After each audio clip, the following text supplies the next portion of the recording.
Her er vi hjemme hos en moderne tv-forbruger. Her finder vi en almindelig god stor fladskærm i en almindelig stue med sofa og sofabord med lidt forskellige fjernbetjeninger. Der modtages almindeligt dansk fjernsyn, hvor man med fjernbetjeningen skifter mellem kanalerne ved at trykke 1, 2 osv. Og fladskærmen har også en indbygget programguide. Denne husstand er dog en kabelcutter-husstand, og der modtages ikke tv via kabel mere. I stedet modtages der via en stueantenne, der giver direkte adgang til alle DR's kanaler. Boxer TV's kanaler kan også modtages via antennen, men der abonneres ikke.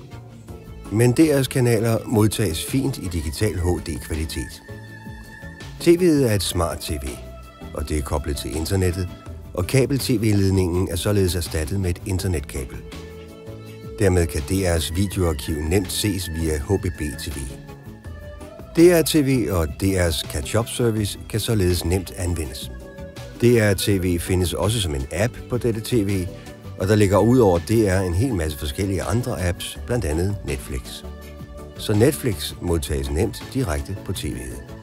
Men udover at se DR-TV og Netflix, bruges de andre mange mærkværdige og ubrugelige apps ikke til noget. Derimod er der tilsluttet en række bokse til denne fladskærm. For eksempel Apple TV-boksen, der giver adgang til at leje og købe alle de nyeste film og tv-serier. I dette tilfælde også fra den amerikanske iTunes-butik via et par små finter med internettet. Apple TV-boksen har sin egen fjernbetjening, og der er også her adgang til Netflix, samt en ganske lang række andre tv-tjenester. Man kan for eksempel på denne boks også få HBO Now fra USA, der har et lidt andet udbud af serier og film, end vi kender det fra HBO Nordic. Viaplay er også tilgængelig fra Apple TV-boksen, den for tiden eneste danske tv-app for denne boks. Men derudover har fladskærmen også en Chromecast tilsluttet. Chromecast er produceret af Google, og den har ingen fjernbetjening. I stedet bruger man sin smartphone eller tablet til at betjene den. Med Chromecast kan man også få Viasats film og tv-serier fra Viaplay, der betjenes på tabletten og kan ses på den store skærm. Via Chromecast kan man også nemt købe og leje film fra Google. Google Play tilbyder faktisk rigtig mange film og tv-serier. Også mange danske film fra f.eks. Nordisk Film. Google har således også taget hul på film- og tv-distributionen med Google Play, og man køber nemt filmene, kan se dem i sin YouTube-liste og på alle de enheder, man har YouTube på. Og på fladskærmen i fuld HD-kvalitet med Chromecast.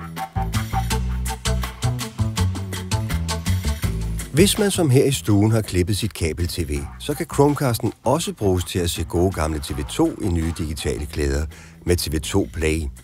Både live-tv og arkiv-tv. Med tablet og Chromecast får man også en ganske fiks adgang til Netflix, hvor man bladrer i alle filmene og styrer det hele fra sin tablet.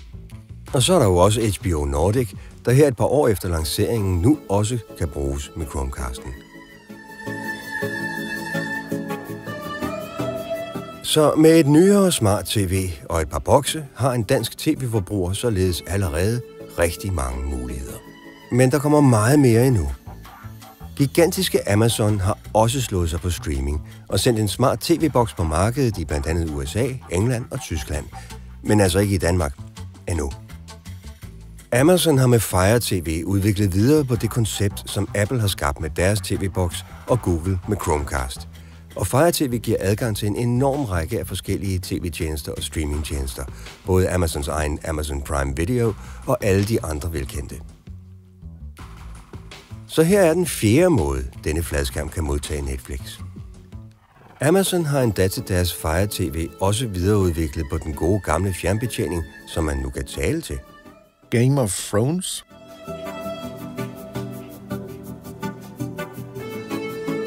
Amazon Fire TV giver altså adgang til masser af tv-serier, også originale serier, som Amazon selv producerer. Så en moderne dansk tv-forbruger, der har opgivet sit kabel-tv, mangler bestemt ikke muligheder. Der kan allerede i dag modtages tv og gives adgang til mange streamingtjenester fra mange udbydere, og vi har kun lige set begyndelsen. TV-kanaler, som vi kender det, forsvinder måske helt, for hvad skal vi egentlig med gammeldags tv-kanaler og programguider, når vi har streaming? Vi skal bare have nogle gode tv-apps. Så fremtidens tv-forbruger er her sådan set allerede, og han har overvældende mange muligheder for at finde tusinder af timers fantastisk tv-indhold, som man kan nyde lige til hans egner. All is lost.